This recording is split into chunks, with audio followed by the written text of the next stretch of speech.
Hey everybody, welcome to another Games that Infuriate Me to No End, although this is also a live commentary, so I guess you could technically say this is a DW Plays video. And I'm already stumbling over my words, but we'll make it work. This is the original Prince of Persia. It was originally released for the Apple II in 1989, and what you're seeing here is the DOS version that was released in 1990. I got this as part of the collection CD that includes both this and the sequel, Prince of Persia 2, The Shadow and the Flame, which is more or less the same gameplay style as this, but with much better graphics and sound. And you may wonder, why am I doing this? Well, you'll notice here in just a moment that causes the floor plate or ceiling plate to fall, and then I can get this health back. Yay. Now, this is part of a genre called cinematic platformers, and it's not what most people are going to think of when I say Prince of Persia. I'm going to say Prince of Persia, and you're going to say, oh, you mean the Sands of Time trilogy. Which makes sense. They came out during the PS2, Xbox, and GameCube generation. They were very well received. They're widely beloved games. This is not a 3D action-adventure hack-and-slash kind of game like those are. It is a cinematic platformer, a very short-lived genre that I can name almost all of them off the top of my head. You had Prince of Persia 1 and 2, you had Flashback, you had Another World or Out of This World, depending on which region you're in. You had the Zorro game from Capstone Software, which I've covered on the DW Play series before. It was absolutely atrocious. You had Blackthorn, and that's all I can think of off the top of my head, really. Like I said, very short-lived genre. They were platformers that emphasized the technical aspects and the visuals over everything else. Above everything else, yeah. Live commentary, folks. That's why I don't normally do it with these games that infuriate me to no end or MTOs or anything like that. Anyway, point is, this is a style of game that you don't really get anymore. And there's a very good reason for that. Because, to put it simply, cinematic platformers are terrible. And don't let anybody ever tell you otherwise. They are terrible, and they are designed to be terrible. Now, in the case of the original Prince of Persia, I will cut it some slack, because it was an Apple II game, and they were trying to make it work, and it was just trying something different, and it worked out okay for them at the time, but in hindsight, it's pretty terrible. Those other games didn't really have an excuse, though. There was no excuse to make those controls that bad. There was no excuse to make everything so sluggish and clunky, and yet they did it anyway. That's the biggest problem with the original Prince of Persia. It is very sluggish and clunky to control. Now, you're going to see me mess around with the screen here a bit because a bit of photosensitivity warning. When you pick up the sword, there's a lot of bright flashing yellow lights, and I just want to avoid that causing any problems. So I'll mess with the screen here just while I'm picking up the sword because it's very brief. But as far as this particular game is concerned, it is an exercise in immense frustration. Now, you notice me just kind of inching my way forward there. We're going to try this again here.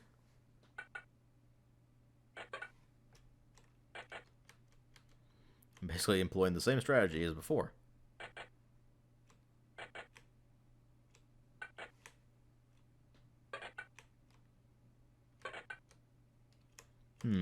Why is that not falling? I wonder. Oh, whoops.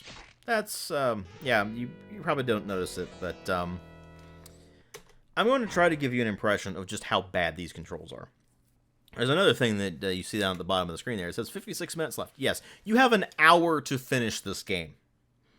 And if you don't finish the game in an hour, then the evil Vizier Jafar executes the Sultan's daughter. Because that's what you're trying to do. You're trying to rescue the Sultan's daughter from the evil Vizier Jafar.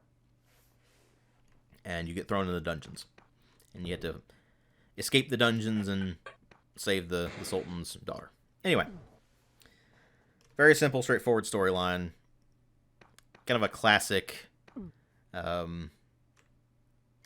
adventure movie storyline kind of thing. Now, what you're seeing here with the smooth movement and such, it probably seems fine. Oh, whoops. We fell. Interesting. Now, the thing you need to understand about these controls, not only are they sluggish, imprecise, and clunky, the jump key is the up arrow, and you cannot change it. You move left and right with the left and right arrow keys. You can crouch with the, or duck, I should say, with the, you can shuffle forward by holding down and then pressing left or right. But you can only do it one step at a time. And you can also do a bit of a shuffle by holding shift and then pressing left or right. But you can, again, only do that one at a time. And if you want to jump, whether it's to climb up here, let's just show you the climb there. You have to press and hold the jump key, which is, again, up arrow. And if you want to jump left or right, you have to get a bit of a running start and then press the up key while you're still moving left or right.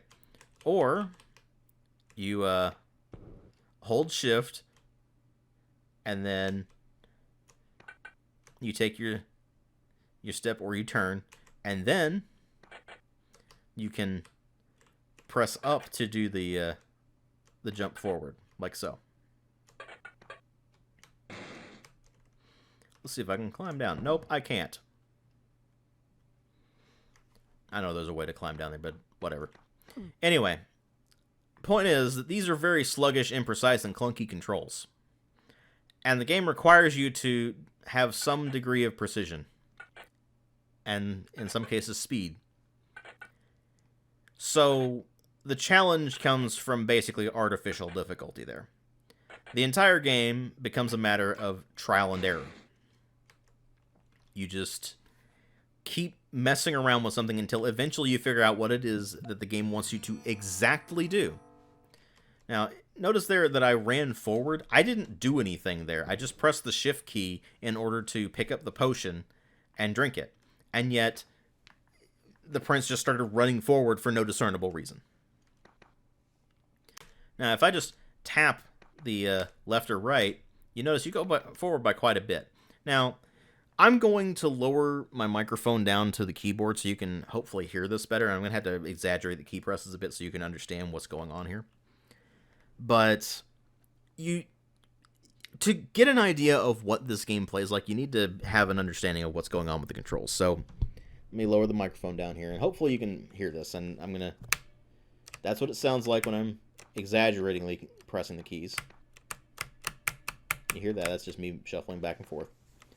Now, I'm going to do a running jump here, or at least I'm going to try to, and we're going to see if it works. Interesting. I pressed the jump key, and nothing happened. Let's try that again.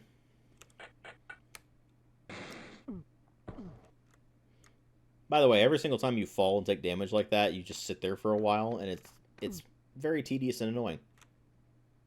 So we're going to try this again. I pressed the key. Nothing happened. Let's try it again. You can see where I'm going with this, right? You can see why this is so frustrating, why this game is infuriating. Because the controls only seem to work when they want to feel like it. He's like, nah, I'm just not going to jump. So now I'm just going to hammer the key. That time it worked because I hammered the key. So we're just going to keep going here. And we're going to try some... See, that time it worked.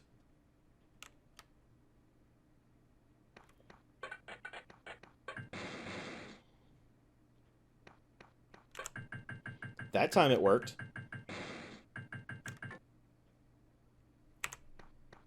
That time it worked.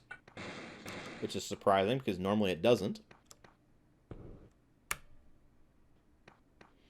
Alright, once again, I'll be messing with the screen here a bit, just to avoid photosensitivity problems.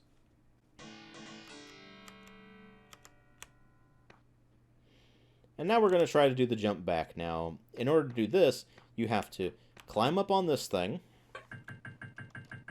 do a shuffle step forward, and then jump forward like that. Oh look, I pressed the key and nothing happened. What a surprise. This is the problem I have with the original Prince of Persia, and all cinematic platformers, really. They're all like this.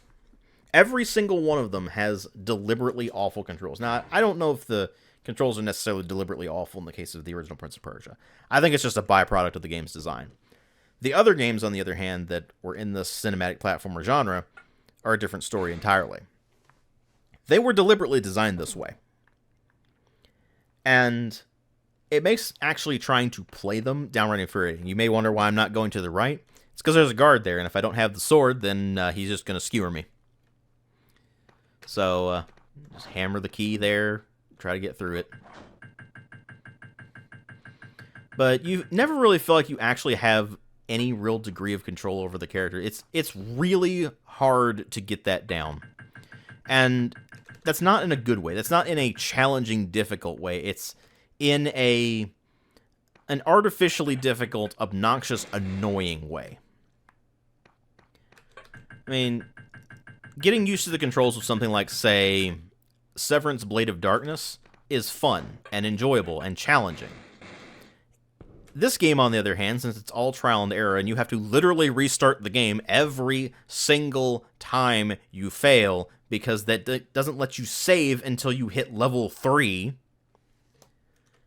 well, suffice to say, that's going to be incredibly frustrating. Not only that, the timer doesn't reset. So, you get your 60 minutes, and it's like, oh, well, you just keep dying. Well, too bad. Now you have 50 minutes. Now you have 45. It keeps going down. And the more you keep failing at the game, the more frustrating it gets. Now we're going to try to do this again here. Doesn't matter if I step on it there. Come on. Work with me here.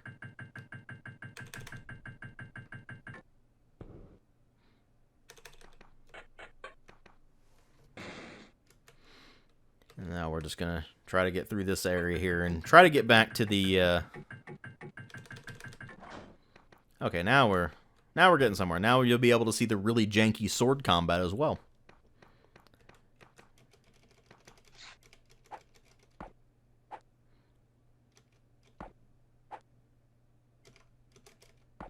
Yep. There's not a whole lot to the sword combat. It's pretty janky and clunky. But, yeah, we actually made it to the end of level 1 here. So now we're just going to jump up here and open that. And move on to level 2. Only it's not actually level 2. It's going to move into the copy protection area of the game. And since I don't have the manual open right now to look at the information for the copy protection, that's where we're going to go ahead and end the video. But, you get the idea of what this is like. And you can see here, it's, drink this potion matching this thing here, and that's the copy protection. So I would have to look up in the manual where this thing is and then drink the corresponding potion. So very simple, straightforward stuff. But that's Prince of Persia. It is incredibly frustrating. The entire game is nothing but trial and error. And it's trial and error in an obnoxious way. Like all cinematic platformers are. They're all like that. It's not fun. It's not challenging. It's just irritating. It wastes your time. And while I will cut the original Prince of Persia some slack because of how old it is, how it was basically the first game of this type, I won't cut those other games slack. And that still doesn't mean that I can somehow enjoy the original Prince of Persia. No, the original Prince of Persia pisses me the hell off. And I cannot recommend actually playing it to anyone. I can recommend looking into the history of it. I can recommend, say, having a copy of it if you're a Prince of Persia fan and you have to own every game in the series, or if you are a diehard fan of the series and you want to experience how the game was back in the original days, okay, fine, maybe give it a try, but you're probably not going to enjoy it. But other than that, I really can't recommend it to anybody, and even though I say that, it's still a real shame that Ubisoft hasn't made the game available to really anybody for a very long time. I don't know if there's some sort of rights issues with that or not, but they own the Prince of Persia franchise, so they should be able to do it. Not sure why they haven't. I do know that the new game it's a 2.5D platformer. It's kind of going back to the series roots if you think about it, and at least in some ways. But yeah, the original Prince of Persia and Prince of Persia 2: The Shadow and the Flame and Prince of Persia 3D are not available anywhere digitally, as far as I'm aware. And that's a real shame, because that's a lot of gaming history that's just not available anymore, really. But I wanted to go ahead and just at least show this off and give you an idea of why the game irritates the crap out of me. And why you'll probably never see a full review of this game, or Prince of Persia 2 for that matter. I'll probably do something similar with Prince of Persia 2, or maybe just I'll probably just do a DW Plays video on it, honestly. But, yeah, I cannot recommend this game on a gameplay level. I can recommend it from a historical perspective, but that's it. And, yeah, if you want to experience Prince of Persia gameplay, there's a reason that people only really remember the Sands of Time trilogy. Let's put it that way. So thank you all very much for watching. Thank you all for bearing with me during this long, rambly mess of a video. Hope you all enjoyed it. And I will, of course, be continuing coverage of the Prince of Persia series eventually. I don't know when exactly. It probably won't be immediately after this, but at some point I'll be covering the other games. But again, thank you all very much for watching. If you like my content, please consider supporting the channel on Patreon. If you can't afford to or don't want to, that's perfectly fine. I understand, but the option's there if you're interested, and every bit does help. So thank you all again for watching, and I will see you all in later videos.